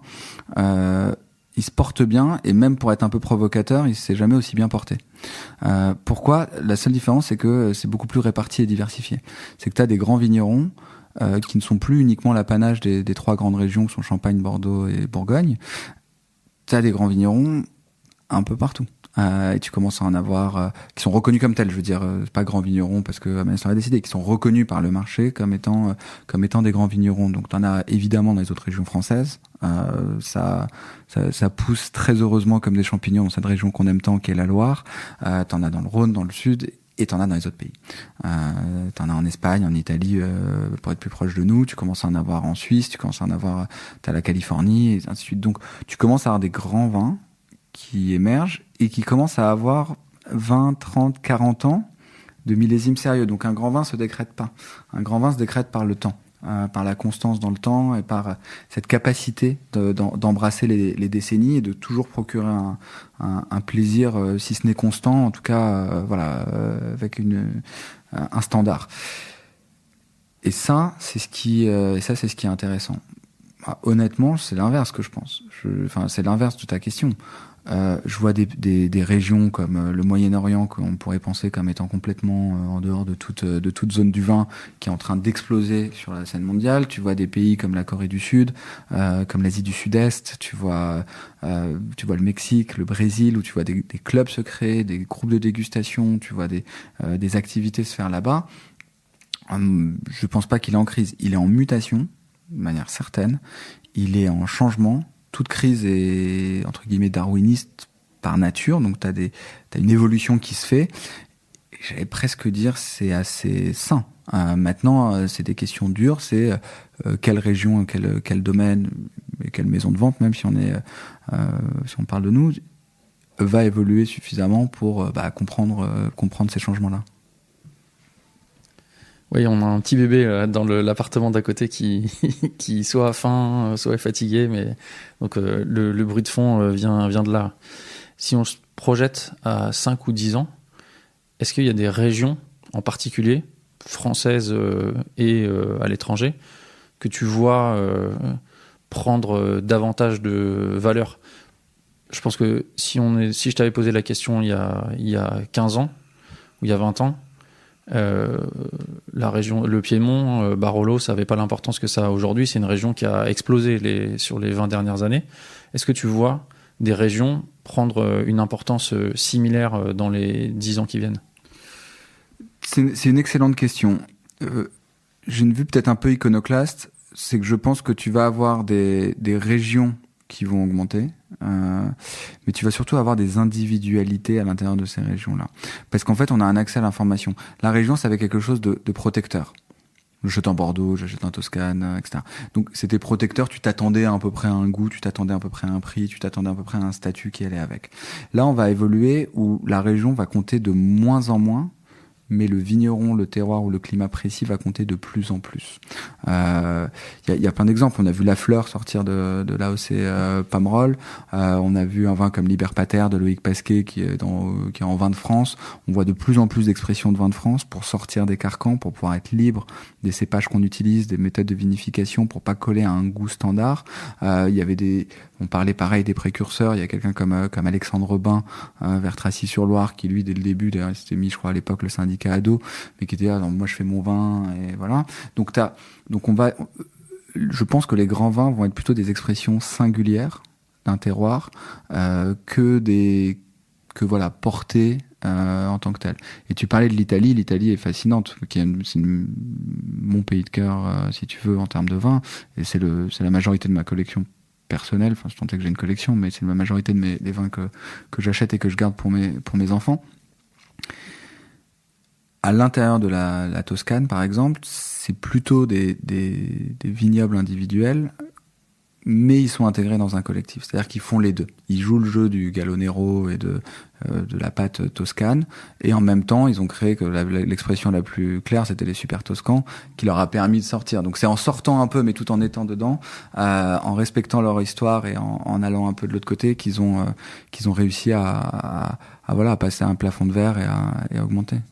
Donc voilà, donc juste pour répondre à ta question, je pense que tu vas avoir un double effet de certaines régions, mais de beaucoup de terroirs individuels, de domaines qui vont devenir des stars de demain, indépendamment de leur région. Je voudrais qu'on profite de ta connaissance un peu fine du monde des grands vins là. Si tu devais conseiller à nos auditeurs et à nos auditrices de suivre quelques personnes dans le monde du vin qui t'inspirent ou pour lesquels tu as une amitié ou une admiration particulière, tu les orienterais vers qui ? Oula, la liste va être longue. J'ai énormément de personnes qui m'inspirent dans ce monde-là. C'est un monde de transmission et de partage.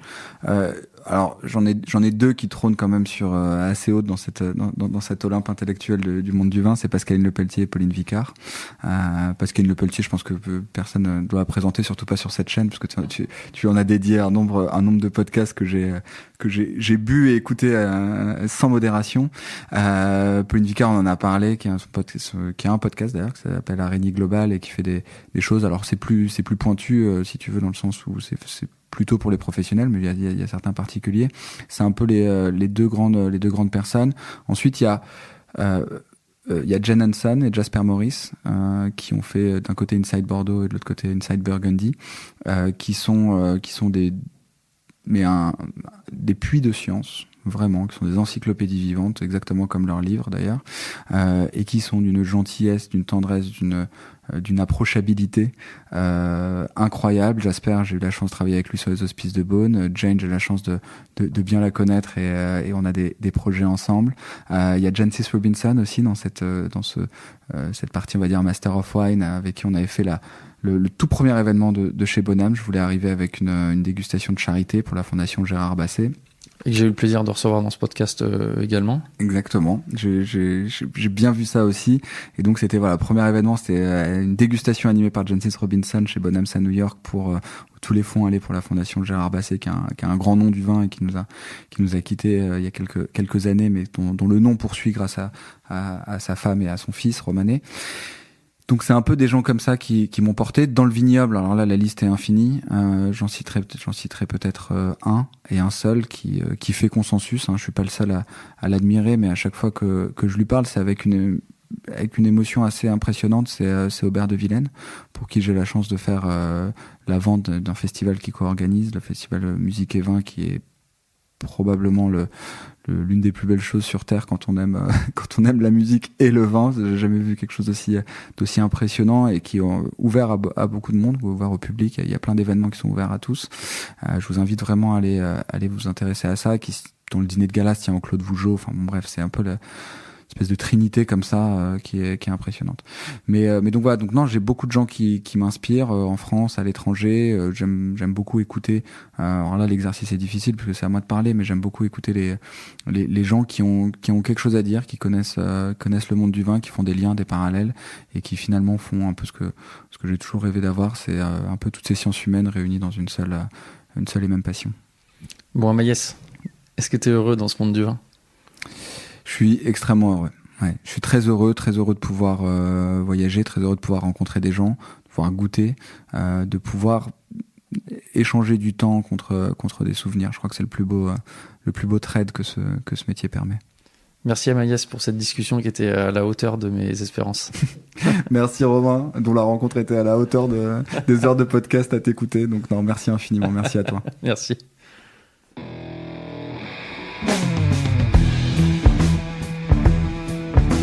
Quelle joie de partager cette émission avec un homme heureux et prompt à partager son expérience et son savoir. Merci à Maïs pour cet épisode dense qui vient parfaitement compléter la discussion avec Angélique de Langzin d'Ideal Wine. Je suis Romain Becker et vous écoutez Le Bon Grain de l'Ivresse. Je suis ravi d'avoir réalisé cet épisode pour vous, chers auditeurs et chères auditrices. Au montage et au mixage, c'était Emmanuel Nappet. Emmanuel Doré s'est occupé du générique original et le logo a été réalisé par Léna Mazilu. On se retrouve très vite pour de nouvelles aventures viticoles. D'ici là, éclatez-vous et buvez bon!